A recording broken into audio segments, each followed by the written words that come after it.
తండ్రి, కుమారుడు, పరిశుద్ధాత్మ త్రియేక దేవుని నామం పేరట ఆమెన్. మన తండ్రి అయిన దేవుని నుండి, ప్రభువైన యేసుక్రీస్తు నుండి కృపా సమాధానములు మీకు కలుగునుగాక. ప్రియ విశ్వాసులారా, మన క్రైస్తవ సంఘ చరిత్రలో ప్రభువైన యేసుక్రీస్తు సేవను ఆచరణలోనూ, ఆయన పవిత్ర వాక్య పునరుద్ధాన సువార్త సత్యాన్ని ప్రకటిస్తూ ఆయన శిష్యులు అపోస్తలులుగాను, వారితో పాటు ఇంకా విస్తరించినటువంటి ఆ వృత్తంలో ఉన్నటువంటి కొందరు శిష్యుల యొక్క జీవితాలు పరిగణనలో తీసుకొని ఈనాటి సంఘానికి ఉత్ప్రేరణగాను ప్రభావంతోనూ ఉండేటువంటి జీవితాల యొక్క సాక్ష్యాన్ని మనం వినడం అనేది కద్దు. అది మనకు ఆధ్యాత్మికంగా లాభదాయకం. అది గత కాలంలో కూడాను పౌలు భక్తుల మీద, పేతురు భక్తుల మీద, మరి తోమ శిష్యుడి మీద అనేక మరిసార్లు మనం చెప్పుకోవడం జరిగింది, ధ్యానం చేయడం జరిగింది. ఈ దినము మరి ఏప్రిల్ 25వ తారీఖున మనము పరిశుద్ధ దినంగా ఆచరిస్తున్నటువంటి పరిశుద్ధ మార్కు దినాన్ని జ్ఞాపకం చేసుకుంటూ ఆయన జీవిత సత్యాలను, ఆయన జరిగించినటువంటి గొప్ప కార్యాలను, ఆయన హతసాక్షి అనుభవాన్ని పురస్కరించుకొని ఈ దినం మనం కలిసి చేసే ఈ ధ్యానంలో మిమ్మల్ని ఆహ్వానిస్తూ ఉన్నాను. తత్సంబంధంగా మరి అపోస్తుల కార్యము గ్రంథము 15వ అధ్యాయము 36వ వచనం నుండి కొన్ని వచనాలు మీకు వరకు నేను చదివి వినిపిస్తాను. కొన్ని దినములైన తర్వాత ఏ ఏ పట్టణాలలో ప్రభు వాక్యం ప్రచురపరిచితిమో ఆయా ప్రతి పట్టణంలో ఉన్న సహోదరుల యొద్దకు తిరిగి వెళ్ళి వారు ఎలా ఉన్నారో మనం చూతమని పౌలు బర్నబాతో అనెను. అప్పుడు మార్కు అను మారు పేరు గల యోహానును వెంటబెట్టుకుని పోవుటకు బర్నబా ఇష్టపడెను. అయితే పౌలు పంఫూలియాలో పని కొరకు తనతో కూడా రాక తమను విడిచిన వారిని వెంటబెట్టుకుని పోవుట యుక్తము కాదని తలంచెను. వారిలో తీవ్రమైన వాదము కలిగినందున వారు ఒకరిని ఒకరు విడిచి వేరైపోయి బర్నబా మార్కును వెంటబెట్టుకొని ఓడ ఎక్కి కుప్రకు వెళ్ళెను.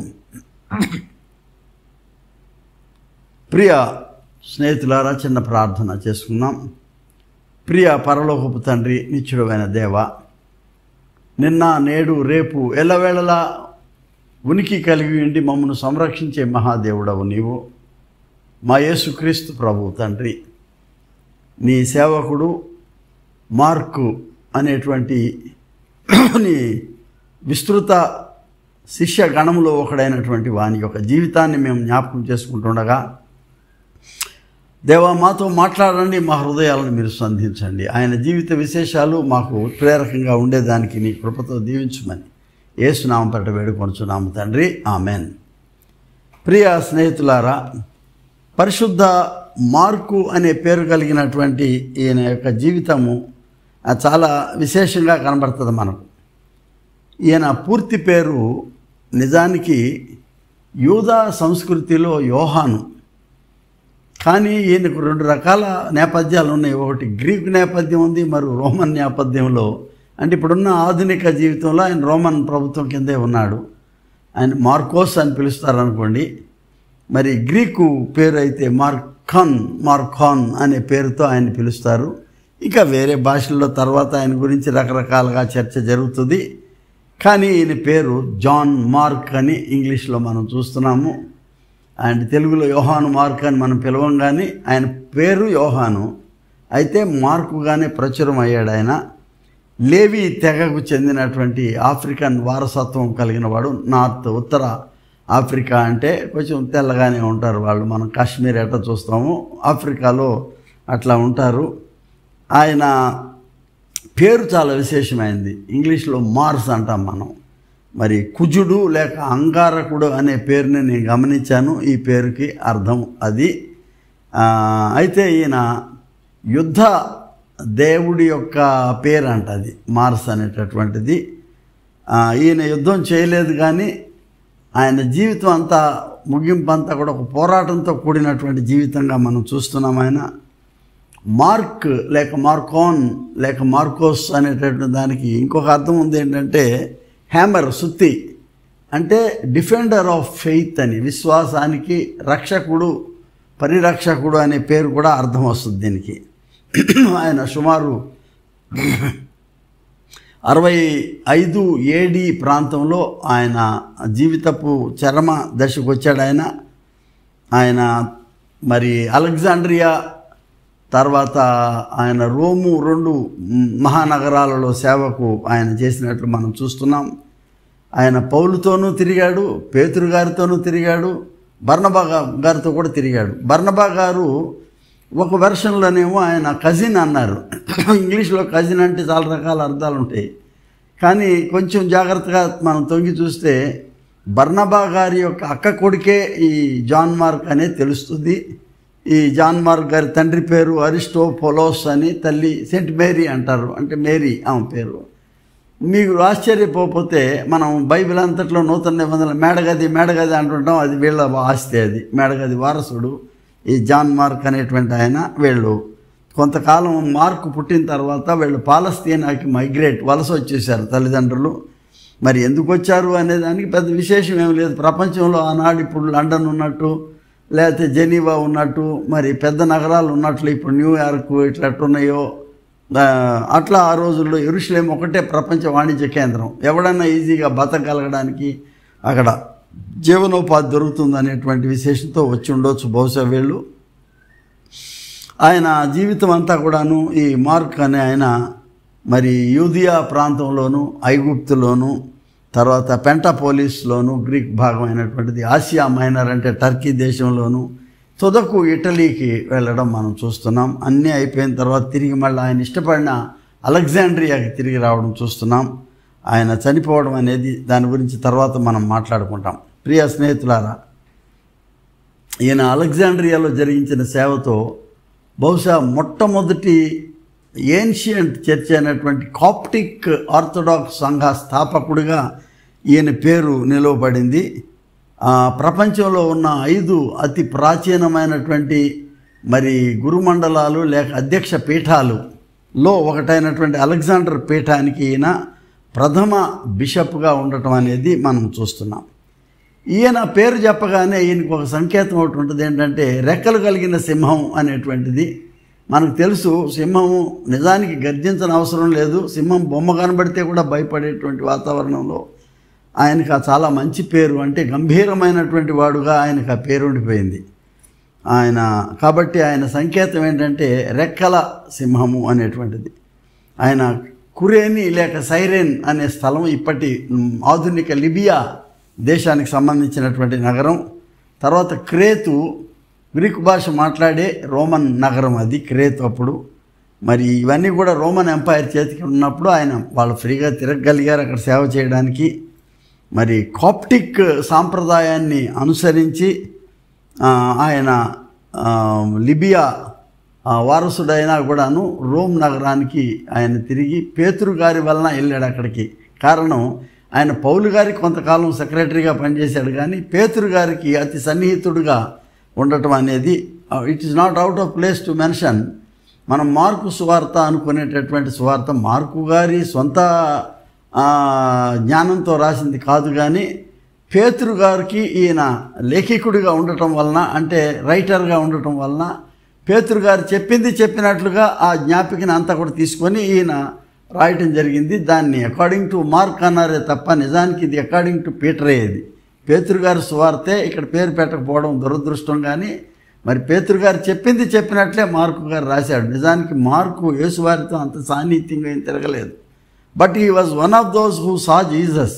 ఎక్కడ ఆయన మార్కు సువార్త 15వ అధ్యాయం 51, 52లో చూస్తే ఒక నార బట్ట కలిగినటువంటి ఒక యవనస్తుడు యేసువారి అన్నకాయప ట్రయల్ కొరకు ఆయన్ని న్యాయ తీర్పు కొరకు తీసుకొని వెళ్తుంటే అక్కడ రక్షక భటులను చూసి పట్టుకోపోతుంటే యవనస్తుడు నారబట్ట విడిచి దిగంబరుడిగా పారిపోయాడు ఒక యవనస్తుడు అని ఉంటుంది. ఆయనే రాసుకున్నాడు, ఇంకెవడికి తెలిసి ఇది ఆయనకే తెలుసు. కాబట్టి ఆ యవనస్తుడే ఈ మార్కు అనేటువంటి వాడు. కాబట్టి ధనవంతుడి కుమారుడు యవనస్తుడు యేసును చూడాలని ఆయన వెనక వచ్చాడు, కానీ ధైర్యం చేయలేకపోయాడు, పారిపోయాడని. ఆ దిగంబరుడని యవనస్తుడే మార్క్ అనేది చెప్తారు. అది సరే, అంటే యేసును చూశాడు ఖచ్చితంగా ఆయన, కానీ పౌలు పేతురు యొక్క సన్నిహితుడు.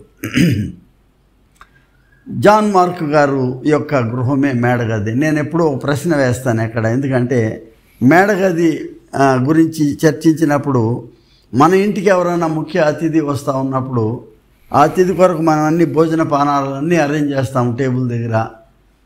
చేసినప్పుడు చిన్నపిల్లలతో చెప్తాం, రావద్దు, ఎవరు పెద్దవాళ్ళు ఇది రాకూడదు అంటాం మనం. కానీ పిల్లలు ఎవరు రాకుండా ఉండరు. కనీసం ఏదో ఒక కిటికీ ఊసలు పట్టుకొని లోపల ఎవరున్నారు చూస్తారు ఆసక్తిగా.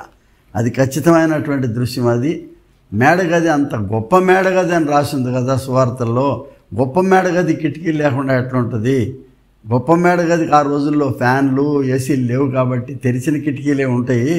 ఖచ్చితంగా ఈ 12 మంది శిష్యులతో యేసువారు ఆ చివరి రాత్రి భోజనం చేసినప్పుడు కిటికీలోంచి ఒక చిన్న పిల్లవాడి బొమ్మ వేయటం అనేది అతి సామాన్యంగా జరగవలసినటువంటి ప్రక్రియ. కానీ మరి ఎందుకు లియోనార్డో డా విన్సీ లాంటి వాళ్ళు ఆ చిత్రాన్ని గీయలేకపోయారో తెలియదు. కానీ ఇప్పుడైతే ఆధునికంగా గీసే వాళ్ళకి నా సలహా ఏంటంటే కిటికీలో వేలాడే జాన్ మార్క్ వంటి బాలుడి బొమ్మ వేయాలని నేను అంటున్నాను. నేను ఏ కుటుంబంలో జరిగేటటువంటి సహజమైనటువంటి దృశ్యం అది.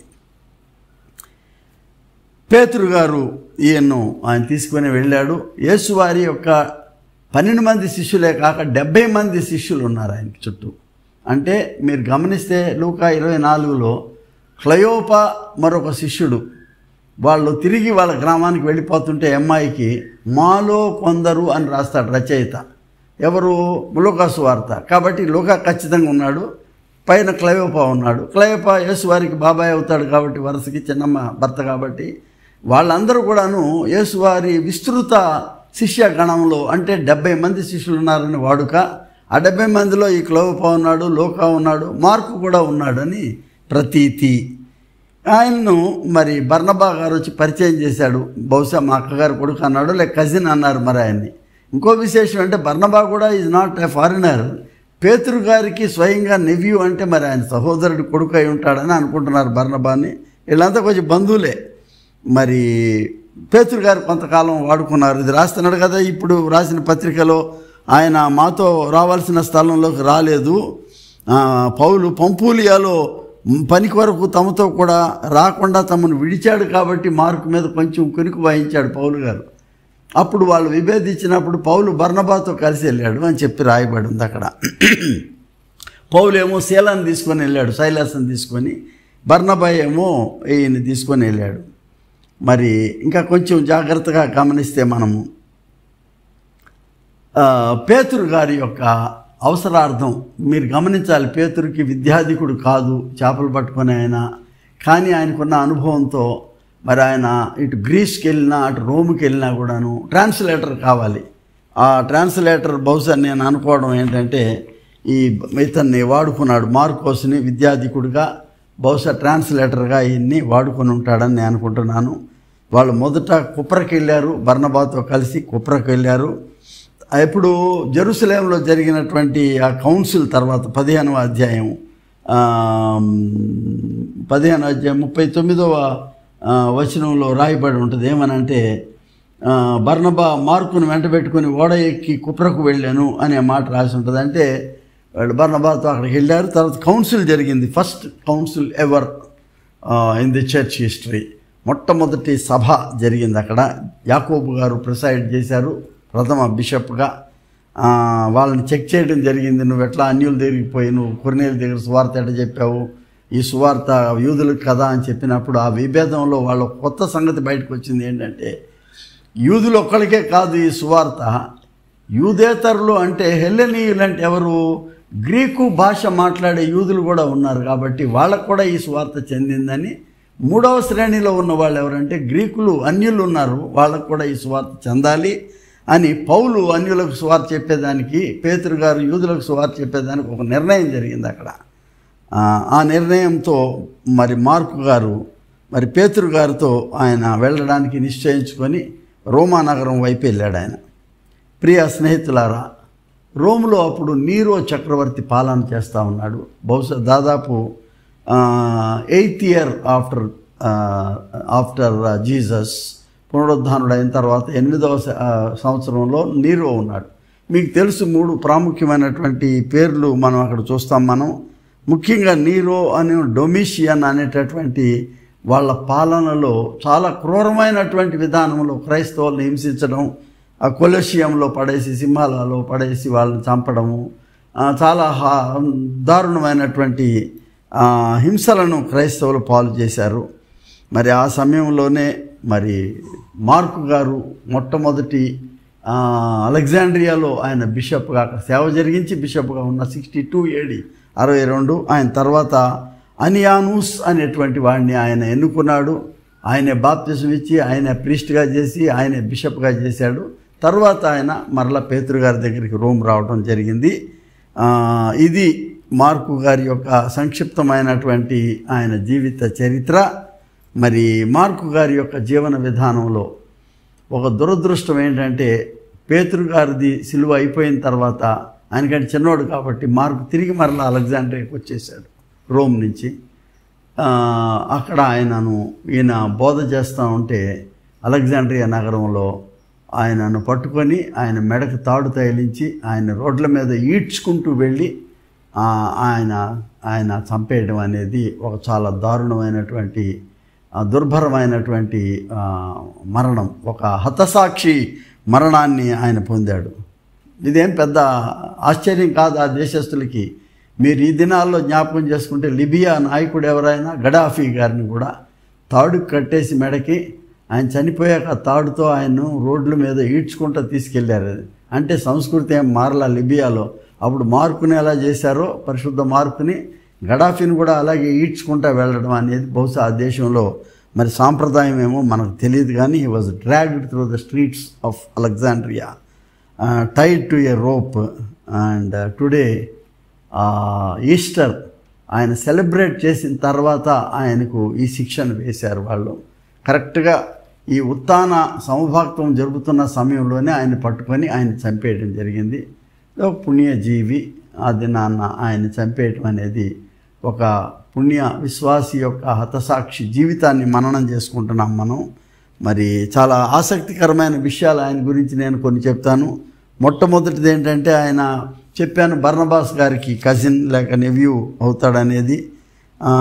కొలసి పత్రిక 4వ అధ్యాయం 10వ వచనంలో ఆయన గురించినటువంటి మాట కనపడతా ఉంటుంది. But interestingly we have to read that, తప్పేం లేదు. కొలసి 4:10 ఏముందో మనం చూద్దాం ఆయన గురించి. 4:10 నాతో కూడా చెరలో ఉన్న అరిస్తార్కును బర్నబాకు సమీప జ్ఞాతి అయిన ఏంటంటే ఆయన బంధువు అని, మార్కును మీకు వందనములు చెప్తున్నారు అనే మాట ఆయన చెప్పాడు. ఈ మార్కును గురించి మీరు ఆజ్ఞలు పొందితిరి, ఇతడు మీ వద్దకు వచ్చినాడు ఇతను చేర్చుకొనుడి అని కొలసీలో పౌలు గారు చెప్తున్నాడు. మళ్ళీ ఏకమైపోయారు, స్నేహం అయిపోయారు పౌలు గారు. మళ్ళీ తర్వాత ఆయన వాడుకున్నారని చెప్తా ఉన్నాడు. కాబట్టి బర్నబా యొక్క జ్ఞాతి అంటే ఆయన యొక్క దామాద్ అని బంధువు అన్నమాట ఆయన. రెండవది అపోస్తుల కార్యం 12వ అధ్యాయం 12వ వచనం ప్రకారం ఈ మేడగది అనేది చాలా ప్రాముఖ్యమైంది ఈ యొక్క సువార్తలు అన్నింటిలో కూడాను. ఈ మేడగది అనేది జాన్ మార్క్ గారి గృహం. అంటే తల్లిదండ్రులకు చెప్పాను, అరిస్టోప్లో అపోలోస్ అండ్ సెయింట్ మేరీ దంపతుల యొక్క గృహం కాబట్టి జాన్ మార్క్ గారు వారసుడు దానికి. కొంతమంది అంటారు ఆయన నీళ్లు పోసుకుపోయకుండా ఒక అతను తీసుకెళ్తే అతను అడగండి మా గది ఎక్కడ పెట్టారని అడుగుతారని. నేను అనుకోవట్లే అతను కరెక్ట్ కాదనుకుంటున్నాను. అతను కాదు మార్కు. ఒక వారసుడు నీళ్లు మోసుకొని ఎందుకు వెళ్తాడు, కొండ పట్టుకొని? వాళ్ళ పని వాళ్ళు ఎవరో చేస్తారు కానీ. కాబట్టి అది నేను నమ్మట్లా. కాకపోతే పేతురు గారికి శిష్యుడు అని చెప్పాను. సువార్తలు 4 సువార్తల్లో కూడాను అతి సంక్షిప్త సువార్త, ద షార్టెస్ట్ గాస్పెల్ 16 అధ్యాయాలు. నిజానికి 16 అధ్యాయం కూడా వాళ్ళు ఒప్పుకోవట్లేదు శాస్త్రజ్ఞులు, వేదాంతులు. అది ఆయన భాగం. తర్వాత అన్నిటికంటే ప్రాముఖ్యమైన విషయం ఏంటంటే సువార్తల్లో యోహాను ఆఫ్ కోర్స్ 100 ADలో అనుకున్నాం అనుకోండి. మిగతా 3 సువార్తల్లో అతి ప్రాచీనమైన లిఖితమైన సువార్త పరిశుద్ధ మార్కు గారిది. దాని మీద న్యూ టెస్టిమెంట్ స్కాలర్స్ కింద మీద పడుతున్నారు, ఎవరి ముందు మత్తయ్య మార్కు అని. కానీ నేను మార్కు సువార్తను ప్రయారిటీ కింద నేను తీసుకుంటాను. నా కారణాలు నాకున్నాయి. ఆయన వాడినటువంటి గ్రీకు భాష అందులో చాలా ప్రాచీనమైన గ్రీకు, క్రూడ్ లాంగ్వేజ్ గ్రీక్ది. ఎవరైనా ప్రాచీన భాష అంత మోడర్న్గా ఉండదు. రిఫైన్ అయిన భాష అంటే అర్థం ఏంటంటే ఇది ఆధునికుడు అని చెప్తాం. మా భాష కొంచెం వికృతంగా ఉన్నప్పుడు అరే చాలా బ్యాక్వర్డ్ ఫెలోరా, ఎక్కడ నుంచో తీసుకొచ్చాడు ఈ భాషను, ఇంకా 50 ఏళ్ళ క్రితం ఉన్నాడు అంటారు. కాబట్టి మార్కు రాసిన భాష కొంచెం ప్రాచీన క్రూడ్ లాంగ్వేజ్ ఉండటం వలన, రెండోది ఆయన వాడినటువంటి థాట్స్, ఆయన వాడినటువంటి కాన్సెప్ట్స్ ఇవన్నీ కూడాను క్రూడ్ అనే మళ్ళీ నేను వాడతాను, ఎందుకంటే ప్రాచీనంగానే ఉంటాయి కాబట్టి. అంటే రస్టిక్గా ఉంటాయి కొన్ని, చెప్పాలంటే గ్రామీణ, కొంచెం తప్పది, అనాగరికమైన పదం ఈ రకంగా వాడకూడదు. కానీ అంటే నాగరికమైన పట్టణ ఈ కనబడకపోవచ్చు, కానీ ఆయన శాస్త్రీయంగా ఉండే భాష కాబట్టి మార్కే ముందు రాశాడు అనుకుంటాం. అన్నిటికంటే ప్రాముఖ్యమైనది ఏంటంటే, ఆయన ప్రభువా, వాళ్ళు అడుగుతారు, బోధకుడా ఇంత పెద్ద రాళ్లతో కట్టారు కదా ఈ దేవాలయాన్ని, మరి ఈ ఎట్లా ఇంత పెద్ద రాళ్ళు మోసుకెళ్ళారని చెప్తే ప్రభు ఏమంటాడు, రాయి మీద రాయి కూడా ఉండని రోజు ఒకటి వస్తుందని చెప్తున్నాడు. అంటే ఈ దేవాలయం పడిపోద్దని చెప్తున్నాడు ఆయన. దాని అర్థం 70 ADలో టైటస్ అనే రోమన్ గవర్నర్ ఈ దేవాలయాన్ని పడగొట్టాడు. అంటే ఈ సువార్త 70 ADకి ముందు రాసినట్టు చాలా స్పష్టంగా కనబడుతూ ఉన్నది. ఇది నా యొక్క ఆలోచన. కొంతమంది శాస్త్రజ్ఞులు కూడా ఈ ఆలోచనను బలపరిచినట్టు చూస్తున్నాం మనం ఇక్కడ. మిగతా వాళ్ళందరూ కూడా దేవాలయం పడిపోయిన తర్వాత రాయబడినటువంటి సబ్జెక్టు కాంటెక్స్ట్ని మనం చూస్తున్నాం. మరి వీరి యొక్క ఈ వింగ్డ్ లయన్ అంటే రెక్కలు కలిగిన సింహం, ఎక్కడైనా సింహం ఎగరడం చూసారా మీరంటే, ఈ సింహం ఎగరడం మనం చూస్తున్నాం. ఎందుకంటే is the defender of faith. మరి ఈయన గురించినటువంటి, ఈయనకు ఏజ్కేల్ అన్నా డానియల్ అన్నా ఇష్టం. పాత అంటే తనాక్, పాత నిబంధనలో ఈ కెటాక్లిస్మిక్ అంటే ఏమంటారంటే సశాస్త్రీయంగా లేనటువంటి కొన్ని అన్యాచురల్ అస్వాభావికమైనటువంటి సంఘటనలను చూసినప్పుడు, అంటే ఏంటి అస్వాభావికమైన, ఉదాహరణకి పాము నిలబడుతుంది కానీ పాము తల ఉంటుంది, ఇదే ఎగిరే సింహము, ఇట్లాంటివన్నీ కూడా ఏంటంటే కెటాక్లిస్మిక్ అంటారన్నమాట. అటువంటివి ఇష్టమైనకి. అందుకని ఏజ్కేల్లో నరమానవుడిని ఆయన పైకి గాలిలో లేపడం ఇవన్నీ చూస్తాం మనం. దానియేలు గ్రంథంలో కూడా ఇటువంటి ఇతివృత్తాలు మనం చూస్తున్నాం. కాబట్టి ఆ ఇన్ఫ్లుయెన్స్ ఈయనకున్నది, ఏజ్కేల్ దానియేల్ ఇన్ఫ్లుయెన్సెస్ని ఈయన రాయడంలో మనం చూస్తున్నాం మనం. ప్రియ స్నేహితులారా, అలెగ్జాండ్రియా ఫౌండర్ చర్చి ఈయన, సంఘ స్థాపన కాప్టిక్ ఆర్థడాక్స్ చర్చి స్థాపకుడు, ప్రపంచంలో అతి ప్రాచీనమైనటువంటి క్రైస్తవ సంఘం ఇది. ఆల్మోస్ట్ నీకు చెప్పొచ్చు 54-70 AD మధ్యలో స్థాపన చేయబడిందంటే డెఫినెట్లీ అది అంత్యోకయ సంఘంతో సరిపాటి అయినటువంటి సంఘంగా దీన్ని మనం తీసుకోవచ్చు ఐగుప్తులో. తర్వాత ఈయన అలెగ్జాండ్రియాలో చనిపోయినప్పుడు తర్వాత కొంతమంది అదేంటి రోము కదా తీసుకెళ్ళాలి ఈయన శరీరాన్ని అని అడిగినా ఎవరు ఇవ్వలేదు ఈయనకి ప్రభుత్వము. అయితే ఇదొక విశేషమైనటువంటి విధానం. ఈయన బాడీని షిప్లో స్మగ్లింగ్ లాగా తీసుకొని వెళ్ళారు. ఒక గదిలో కొన్ని జంతువుల కళేబరాలు ఉంటే, అంటే ముస్లిమ్స్కి హేయమైనటువంటి ఆ కళేబరాల మధ్యలో ఈయన శరీరాన్ని దాచిపెట్టారు. ఎందుకంటే వాళ్ళు ఎట్లాగో ఈ గదిలోకి వచ్చి తనిఖీ చేయరు కాబట్టి. ఆ ఓడ వెనిస్ నగరం వెళ్ళిందని, ఆ వెనిస్ నగరంలో ఆయన రెలిక్స్ని, ఆయన ఏమంటారు, ఆయన శరీరాన్ని, తలకాయ అయితే లేదంట అందులో, దాన్ని అక్కడ దాచిపెట్టారని చెప్తారు. నేను చూచాను వెనిస్లో సెయింట్ మార్క్ బసిలికాలో ఆయన బాడీని అక్కడ నిక్షిప్తం చేసినట్లు తెలుస్తూ ఉంది. ప్రియ స్నేహితులారా, మార్క్ జీవిత విశేషాలు విన్నారు. ఎంత హతసాక్షిలో కూడాను ఆ దినాల్లో ఎంత దారుణమైనటువంటి శిక్ష. ఈడువబడి మెడకు తాడు కట్టి ఆయనను హింసిస్తూ కొరడాలతో కొట్టుకుంటూ ఆయన ఈడ్చుకుంటూ తీసుకెళ్ళి ఆయన చనిపోవడం, క్రీస్తు కొరకు చనిపోయినటువంటి హతసాక్షిగా మరి ఈ దినాన 25వ తారీఖున మనం జ్ఞాపకం చేసుకుంటున్నాం. ఆయన ప్రకటించినటువంటి సువార్తల్లో ప్రాముఖ్యమైన విశేషాలు ఏంటంటే, ఆయనకు దేవుని కుమారుడు అనే పదం చాలా ఇష్టం మార్కుకు మనం గమనిస్తాం. అలాగే ఇందాక నేను చెప్పినట్లు ఎజికేలు దానియేలు గ్రంథం ఇన్ఫ్లుయెన్స్ ఉందని చెప్పాను కాబట్టి యేసును సన్ ఆఫ్ మ్యాన్ లేక మనుష్య కుమారుడుగా కూడా అభివర్ణించడాన్ని మనం చూస్తున్నాం. మార్కు ఆయన యొక్క సువార్తలో అతి ప్రాముఖ్యమైనటువంటి ఫోకస్ ఏంటంటే, దృష్టి దేని మీద కేంద్రీకరించాడంటే, యేసు ఒక మెసాయనిక్ ఫిగర్, ఆయన ఒక మెస్సియా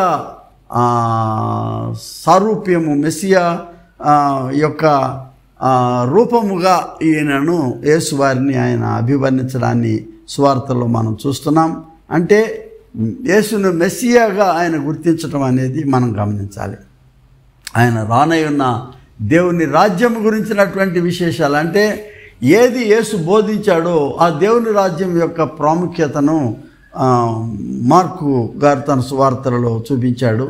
ఇంకో ప్రాముఖ్యమైన అండర్లయింగ్ ఫ్యాక్టర్ ఏంటంటే యెషయా మరి 53వ అధ్యాయంలో వచ్చేటటువంటి 52:13 వచనం నుంచి 53:12 వచనం వరకు ఉన్న శ్రమ సేవకుని యొక్క ఆ సారూప్యాన్ని మనం చూస్తున్నాం. ఆ యొక్క image of the servant, suffering సర్వెంట్ని మనం మార్కు సువార్తలలో గమనిస్తూ ఉన్నాం. ఆయన యొక్క మానవత్వము, ఆయన పరిపూర్ణమైనటువంటి మానవత్వాన్ని, ఆయన శ్రమ సేవకుని యొక్క గుర్తింపుని ఇందులో మనం చూస్తున్నాం. కాబట్టి పశ్చాత్తాపం అనేది అది తథ్యం. మనం అందరం కూడా పశ్చాత్తాపడాలనేటటువంటిది ఆయన సువార్తల్లో ఆయన చూపించడం జరిగింది. ఆయన తర్వాత దేవుని రాజ్యంలో సూచించేటటువంటి, దేవుని రాజ్యాన్ని సూచించేటువంటి కొన్ని మిరకల్స్ని, కొన్ని అద్భుతాలను ఈయన గుర్తిస్తూ ఉన్నాడు మార్కు గారు. ఆయన తర్వాత ఏంటంటే ఇతరుల కొరకు, సర్వమానవాళి కొరకు తన జీవితాన్ని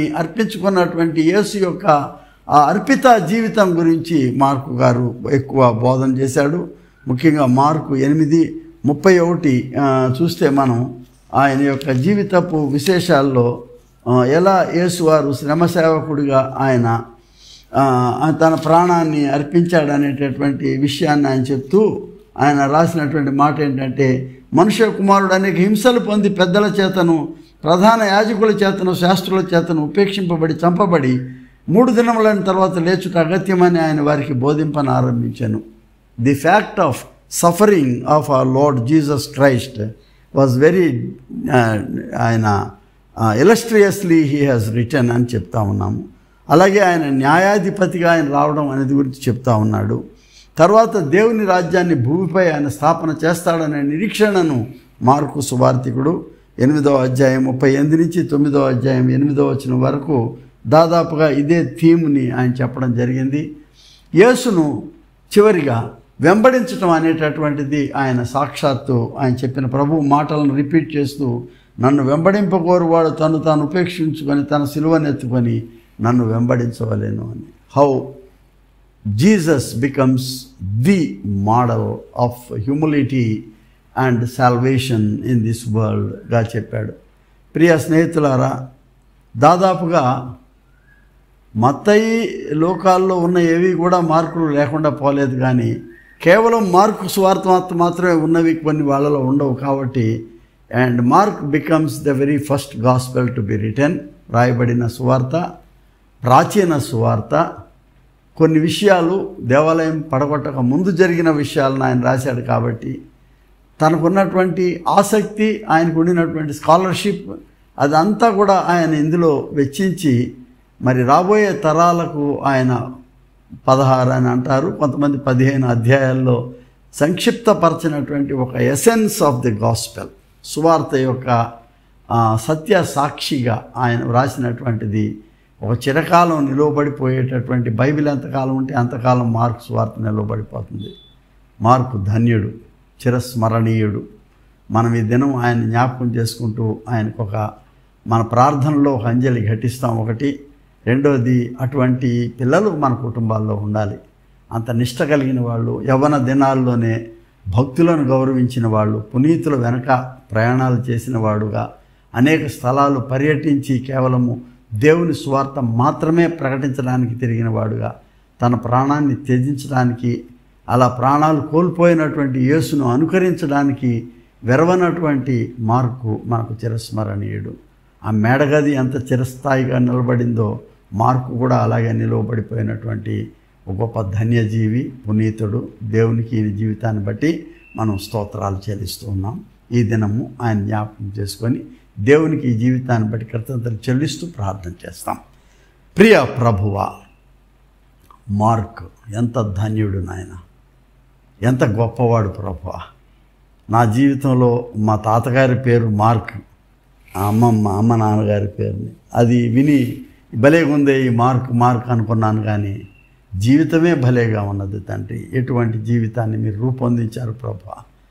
ఒక చిరస్మరణీయమైనటువంటి శాశ్వత ముద్ర ఉండేటటువంటి ఒక జీవితంగా, ఒక ధీరోదాత్తుడుగాను, ఆయన యుద్ధవీరుడు కాకపోవచ్చు ఆయన పేరుకు తగ్గట్టు, కానీ నిజానికి విశ్వాసాన్ని పరిరక్షించగలిగేటటువంటి సంరక్షకుడిగా కూడా ఆయన ఉండడం మనం చూసాము. ఆయన అలెగ్జాండ్రియాకు ఆయన ప్యాట్రన్ సెయింట్గాను, వెనిస్కి కావాల్సిన ప్యాట్రన్ సెయింట్గాను ఆయన నిలవబెట్టారు. మీకు వేలాది స్తోత్రాలు చెల్లిస్తున్నాం. మా గృహాల్లో ఉన్న యవనస్తులందరి కొరకు మేము ప్రార్థన చేస్తున్నాం తండ్రి. ధైర్యముతో దిటవుతో నాయన నిన్ను అంగీకరించి నిన్ను స్తుతిస్తూ నీ పవిత్ర వాక్యాన్ని ఇతరులకు చెప్పగలిగే ఆ ధీటైన ధైర్యాన్ని మా బిడ్డలకు అనుగ్రహించాలని, అదే విశ్వాసాన్ని ప్రకటించడమే కాకుండా విశ్వాస సాధనను చేయగలిగే యవనస్తులు మా కుటుంబాల్లో రూపొందించమని యేసు నామం పేరట వేడుకొనుచున్నాం పరమ తండ్రి. ఆమెన్. మన ప్రభువైన యేసుక్రీస్తు కృప, తండ్రి అయిన దేవుని ప్రేమ, పరిశుద్ధాత్మ యొక్క నిత్య సహవాసము మీకు సదా తోడయుండును గాక. ఆమెన్.